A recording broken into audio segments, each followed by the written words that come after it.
Hey everybody, it's Ron from Pick Dawgz, and this is Ron's Bank Shot Breakdown. We're going to go over 5 college basketball games for Thursday, January 25th, 2024.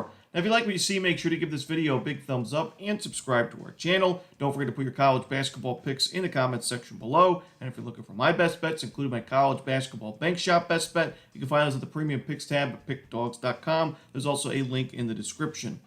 Alrighty, let's get into it. Here are the games for Thursday in college hoops. First up, we see Green Bay and Oakland. This one's 7 p.m. Eastern. It's going to be on ESPN+. Now, I got to give Green Bay credit. This is a program that won 8 games combined the last 2 seasons, and going into this year, they're ranked 351st in KenPom, but they've already got 12 wins under their belt. They got 7 conference victories, 7-3 in Horizon League play, and they're ranked 217 in KenPom right now. So big improvements from this team, from this program, just this season alone. But I do expect some regression. I think this is one of the more lucky or fortunate teams in Division I hoops this year. They've just taken a lot of low percentage shots and made them at high percentage rates, which is good in the meantime. But I do think that there's value fading those types of teams. And we did so with Northern Kentucky when they played Green Bay last time out. And that was a 22-point blowout win for Northern Kentucky. Green Bay, the shots weren't falling from the perimeter. And I do expect some more regression as the season continues, especially against good teams like Oakland. I mean, Oakland, very balanced team, both offense and defense, top 200 in the country in terms of efficiency. Fundamentally sound. They got one of the best players in the conference in Trey Townsend, a guy that can take over a game himself. And Oakland already beat Green Bay by 6 points earlier, along the 6-game win streak for the Grizzlies. They beat Green Bay by 6, 79-73. And what really concerns me for Green Bay in this matchup is in that first game, Green Bay shot 15 of 36 from 3, 42% from the perimeter. A really, really strong perimeter shooting night, while Oakland was struggling from the perimeter. They were 5 of 17, 29.4%. So, more than 10% better shooting percentage from deep, and Green Bay made 10 more threes, yet they still lose the game by 6 points in the end. That's not what you want to see. I think Oakland wins this game in blowout fashion, honestly, and we're getting a really good price because of Green Bay's strong record. So give me Oakland in this one. I'm going to lay the points. Next up, we see Utah Tech and Abilene Christian. This one, 8 p.m. Eastern. It's going to be on ESPN+. I think this matchup really benefits Abilene Christian, especially at home. Both of these teams, both of these defenses are pretty aggressive. They force turnovers, but Abilene Christian forces more. They're top 30 in turnover percentage defensively, and they do a much better job at taking care of the basketball, as Utah Tech's ranked 344th in turnover percentage offensively, losing the ball over 21% of their offensive possessions. Other thing is, both of these teams are pretty good three-point shooting teams, but Abilene Christian, the better three-point defense. Because both of these defenses are aggressive, both defenses do take quite a few fouls, but Abilene Christian does a better job at getting to the free throw line, and they are the better free throw shooting team by far. Utah Tech shooting 63.5% from the charity stripe, ranked 351st in the nation. Abilene Christian, a top 100 free throw shooting team. At home, I got to go with Abilene Christian. They snapped that losing streak. They're on a 3-game losing streak, and I think they get another win here after the UT Arlington W. Next up, we'll stay in the WAC conference as Southern Utah takes on Tarleton. This one's going to be also 8 p.m. Eastern. It's going to be on ESPN+.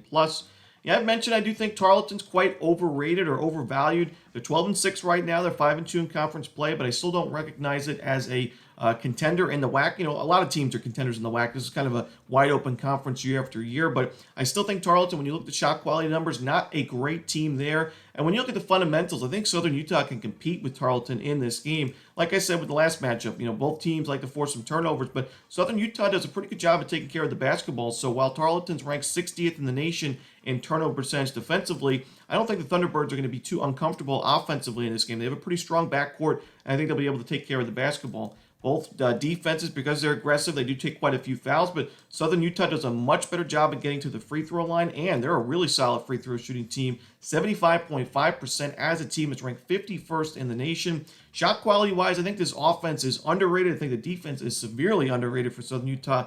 And, they're a pretty battle-tested team. Non-conference play, they played a pretty challenging schedule. So I don't think they're going to be intimidated in this matchup at all. I think there's value with Southern Utah. I think there's value fading Tarleton right now. So give me the points here with the Thunderbirds. Next up, we go to the Sun Belt as Arkansas State takes on Louisiana. This one's going to be 8:30 Eastern. It's going to be on ESPN+. I think there's value at Arkansas State in this ball game. This is an Arkansas State offense that's top 100 in the nation in adjusted offensive efficiency. Strong offensive rebounding team that takes care of the basketball. They're a very efficient three-point shooting team.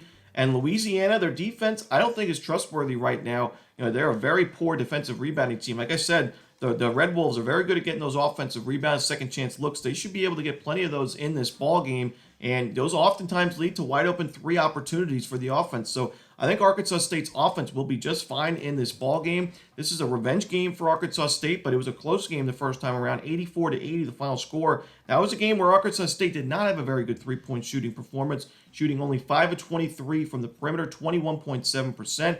Louisiana, on the other hand, was a 38.5%. So I think if those numbers regress toward the mean, we're going to see Arkansas State have a chance to win this game outright. I think fundamentally they can hang with Louisiana in this one. So give me the points here with Arkansas State. I wouldn't be surprised to see them get that revenge win outright as well. Next up, we see Pepperdine at Santa Clara. This one's going to be 10 p.m. Eastern. It's going to be on ESPN+. Now, Pepperdine, I think, is better than its current record. It's 9-12 overall, 2-4 in conference play. I think it's actually been a lot more competitive in conference play than a lot of people expected because, in non-conference play, Pepperdine did struggle quite a bit, but they already have 2 wins in West Coast play, including the W on the road against San Diego. They were competitive in games like against Loyola Marymount and the first game between these two teams where Pepperdine was hosting Santa Clara. That was a 78-72 final score. In that ball game, Pepperdine did not have the best shooting performance. They were 32% from 3 and 58% from the free throw line. That was the real key difference in that game. When you look at the numbers, both teams are pretty similar in the fundamentals.